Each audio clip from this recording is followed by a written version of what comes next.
Break के बाद विकास स्वागत और बात करते हैं पश्चिम बंगाल की। पश्चिम बंगाल में जो हो जाए वो थोड़ा है।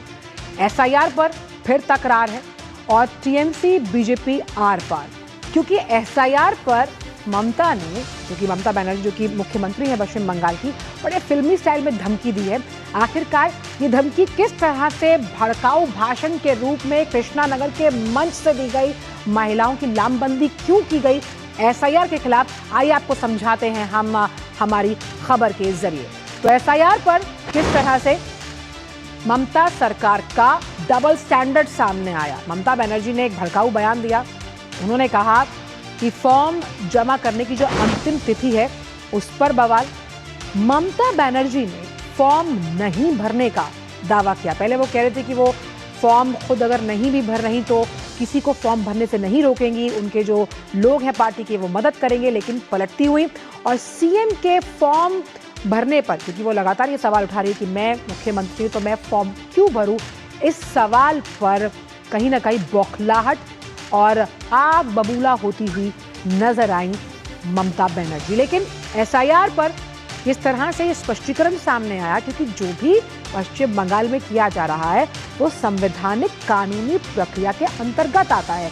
ऐसे में एसआईआर पर सीओ का जो स्पष्टीकरण है उसे भी आपके साथ साझा करते हैं कि आखिरकार जो ये तमाम कदम वहां पर चुनाव आयोग उठा रहा है ये किस तरह से है।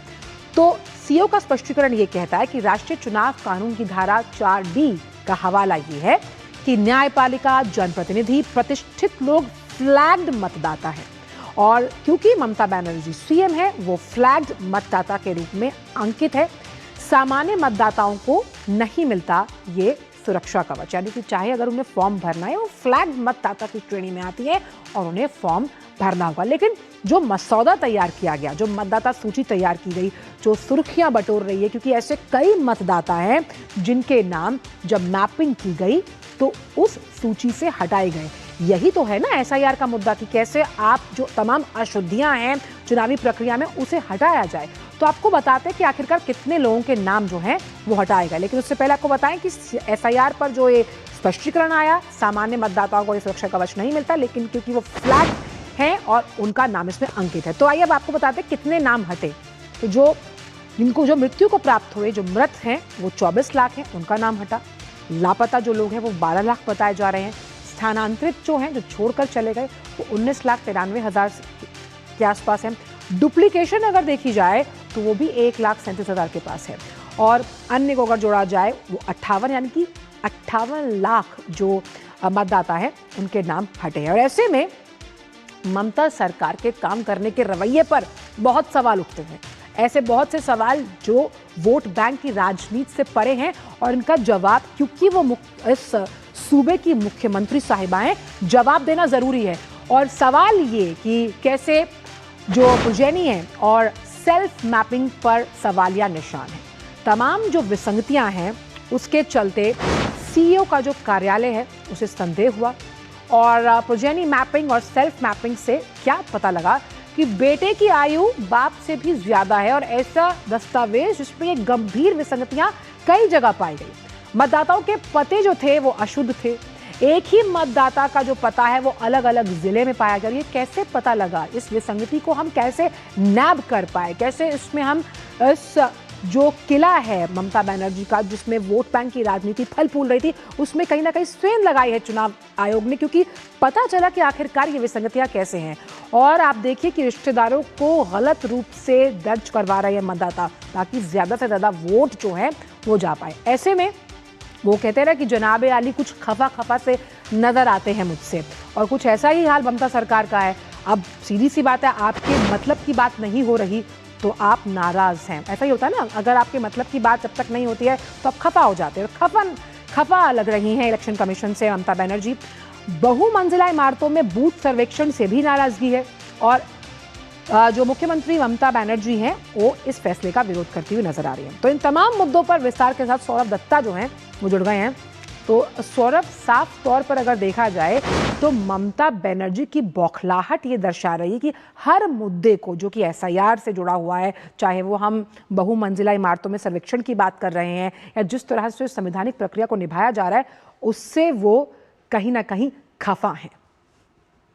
आचल जी देखिए, अब तक हमने हमारे दर्शकों को जो जो फिगर्स दिखाए बंगाल के रिलेशन में, उनमें एक बात साफ है कि 58 लाख जो वोटर्स है उनका नाम कट जाने की संभावना है। इसके साथ प्रोजेनी मैपिंग के जो फिगर है वो शक के दायरे में है, काफी सारे केस स्टडीज है उसके हिसाब से।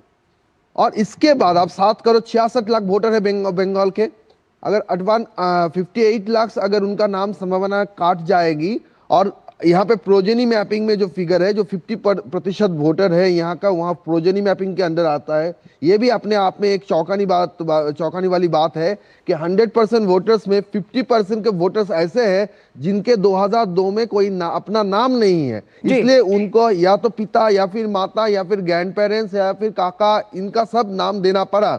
अभी यहाँ पे चुनाव आयोग का यही यहाँ पे शक जाके सुई अटक गई है कि ऐसे कैसे हो सकता है। इसका मतलब तो पश्चिम बंगाल में सबसे ज्यादा युवा वोटर है, अगर इस हिसाब से चले तो वो स्कैन कर रहे हैं। और इसमें अनमैप जो है, जिनका मैपिंग नहीं हुआ है, वो फिगर है 30 लाख, जिनको हियरिंग में बुलाया जा सकता है, ऐसा फिगर है। और ये सारे चलते जब इस सारे मामले को सुलझाने के लिए निर्वाचन सदन से 20 ऑब्जर्वर का एक टीम भेजा गया, वो अपने काम कर रहे हैं, जोन के हिसाब से काम कर रहे हैं। पूरे राज्य को 5 डिवीजन में बांटा गया है, उस हर जोन के लिए एक ऑब्जर्वर है, इसके अलावा और 12 है, उसके ऊपर और एक ऑब्जर्वर है। ये जब सारे काम कर रहे हैं, कल कृष्णनगर में सीएम ने क्या कहा मैं आपको पढ़ के सुनाता हूं। कहा कि एक खबर मैंने सुनी है, पता नहीं सच है या नहीं। वो कह रहे हैं कि जिन लोगों ने अपनी दादी दादा के नाम दिए हैं उन्हें सुनवाई के लिए बुलाया जाएगा और उनके नाम रद्द कर दिए जाएंगे। अगर ऐसा हुआ तो धरना शुरू हो जाएगा। अब आप समझिए, दूध का दूध पानी का पानी हो गया। ऑब्जर्वर्स यहाँ पे काम कर रहे हैं, एक इंडिकेशन आ रहा है, उधर सीएम ये बातें ऐसा तो नहीं है सौरभ, क्योंकि शायद पश्चिम बंगाल में कानूनी प्रक्रिया से कभी काम हुआ ही नहीं है, और क्योंकि अब वो कानूनी प्रक्रिया से काम हो रहा है, और खास तौर पे जिन पॉइंट्स का जिक्र आपने किया उसमें एक बहुत इंपॉर्टेंट पॉइंट ये है कि और जिन महिलाओं को वो लामबंद कर रही हैं उनसे औजार उठाने का आह्वान किया जा रहा है। तो गुंडागर्दी का अगर हम देखें, ये साफ तौर पर साक्ष्य खुद वो पेश करती हुई नजर आ रही हैं। देखिए, सीएम की ओहदा एक कॉन्स्टिट्यूशनल पोस्ट है, वो जब ये बातें बोल रही है तब इसको इतना इंपॉर्टेंस क्यों दिया जा रहा है? क्योंकि एक राज्य का सीएम ऐसी बात कर रही है। जो ऑफिसर्स है वो तो कॉन्स्टिट्यूशनल पोस्ट है, वो एक गवर्नमेंट की सीएम है, वो सारे बंगाल की जनता की सीएम है। वो जितना सीएम बीजेपी का है उतना ही सीएम टीएमसी का है। वो जितना सीएम अपने कार्यकर्ताओं का है, अपने सपोर्टर्स के है, उतना ही सीएम वो अपने ऑफिसर्स के भी हैं। आप अगर ऐसे कहेंगे कि अगर महिलाएं सामने आइए, रसोई का जो सामान है वो हाथ में लीजिए, और आपने क्या देखा आंचल जी, कल जब वो बात बोल रही थी तभी तो हमने देखा फलता में वहां पे जो रोल ऑब्जर्वर है सी मुरुगन, उनको विरोध का सामना करना पड़ा। हालांकि वो अपना काम करके आए हैं, लेकिन विरोध का तो सामना हुआ। बाकी वो जो कह रहे हैं वही तस्वीर सामने आई है, वही तस्वीर सामने है, महिलाएं सामने है। वो लोग अब क्या कह रहे हैं कि आवास का घर हमें नहीं मिला। क्या आवास का घर क्यों नहीं मिला? क्योंकि वहां पे घोटाला का मामला हुआ है। जो नाम उठा है वो आम आदमी बोले हैं कि हमें आवास का योजना का सुफल मिलना चाहिए। बड़ा सवाल तो यही है ना सौरभ, कि क्योंकि वहां पर इस विसंगतियों का सच जो है वो उजागर हुआ, और ऐसे में ये पता चल पाया कि जिन लोगों को केंद्रीय योजनाओं का लाभ मिलना चाहिए था वो लाभ उन तक कभी पहुंच ही नहीं पाया, क्योंकि ये विसंगतियां जो थी वो वोटर लिस्ट में सामने थी। बहुत बहुत शुक्रिया सौरभ, आगे भी लगातार इस पूरी खबर पर आपसे अलग अलग बुलेटिन्स में चर्चा करते रहेंगे।